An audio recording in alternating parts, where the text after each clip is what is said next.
Hey friends, this is the Miss Wolfie from our Half Acre Homestead. If you're wondering about the opening and closing, I'm trying out some new editing software that was cheaper. Somebody recommended Wondershare, so I'm trying Wondershare Filmora, and I'm going to see how it goes, because as you all know, I'll be traveling in a couple of weeks. And I'm going to be taking my laptop with me along with my camera so that I can, you know, provide videos as we go, if I'm just not too busy having a great time with my family and friends. Anyway, I have a couple of questions to answer, and people have been asking, you know, how the most common question I've been getting is, how did Howie get the trusses on the roof? Well, I'll tell you, I wasn't here when he did it. And when he told me how he did it, I just about had a bird. He put those trusses, you got to remember, from point to point, those trusses are like 30 feet long, okay? So, well, maybe not 30, no, they're 24 feet. And that's a lot of work to get those up on the roof. But what he did was he backed the truck up and he loaded all the trusses onto the bed of the truck, longest point side on the bed, and he got them on the truck, and then he leaned them up against the wall framework so that the other point was sticking up over the top of the wall frame. And then he got up on the studs and he pulled every single one of those trusses up on the roof. That's how he did it. And for all those folks who've been asking, you know, where our friends and family are, well, it's that time of year when anybody living close enough to us to help, they all have projects on the go as well. I mean, we've got to deal with the weather and getting stuff done when we can. And this wasn't kind of prearranged. We didn't like tell everybody we were going to have a roof raising party or whatever the heck it was. We just did it, or he just did it, excuse me. There's that magical we, right? So anyway, that's how he did it, okay? And there will be updates soon. He came home last night with 2 skylights, which at first I was leery about, but they were relatively inexpensive. I think they were only, when I say inexpensive, I mean in the whole scheme of the construction. I mean $150 for a skylight is actually not bad when you consider he saved a lot of money by building the trusses himself. He got a better quality product without and saved money at the same time. So that savings we applied to skylights. Now, if you see where my roof is, the new roof is, it runs right along where he put the solar panels. So the solar panels, eventually we're going to hopefully get more solar panels and more battery, a better battery bank, and we're going to use this front side of the roof for solar panels.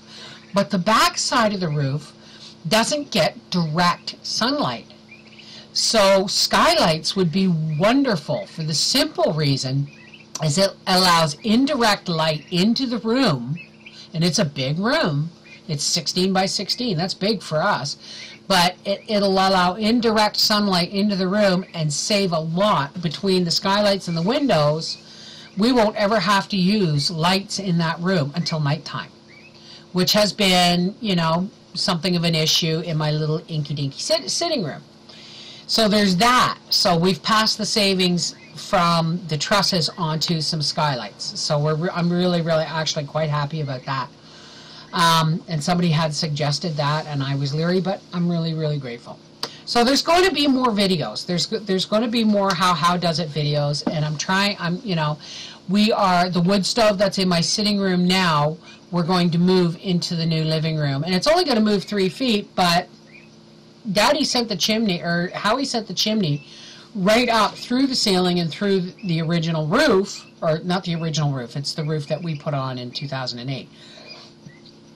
So, but while all the roof is open and unshingled on that side, now is the time to put in skylights, to remove, you know, move the chimney and all that stuff. and I may lose my power. We're getting some really, really weird weather here. So those are the updates that are coming. I am working on a simple tide quilt video for you all. So in the meantime, this is why you're getting a lot of my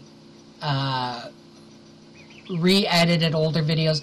They have to be done anyway, and I really appreciate your patience. Now, I had a couple of questions today on dehydrating, and someone asked me, I'd like to know how much to use after the dehydrating process is finished. For example, if a recipe calls for a medium onion, how much dehydrated onion should I use? This goes for carrots, celery, etc., etc. Well, that's one of the things where if you really want to be OCD about it, you can measure. If, like for instance, when I dehydrated the onions, I got 10 pounds into a half-gallon bag. I'm going to say, you know, a tablespoon is a medium onion and 2 tablespoons is a large onion. That kind of thing. I don't think you go so much as from the original product to the dehydrated product when it comes to measurements. It all depends on your recipe. I'm going to say a serving of, say, green beans for 2 people in soup is a 1/4 cup. But if you're going to rehydrate, them as a side dish, then I would say use a 1/2 cup. You're just going to have to experiment. You're really just going to have to experiment. But remember, those things have shrunk to almost 1/4 of their size. So roughly 1/4. So if a medium onion gives you a 1/2 cup, then 1/4 of a 1/2 cup is 1/8 of a cup, which is like a tablespoon. So, I mean, you're just going to have to experiment. That's how I did it.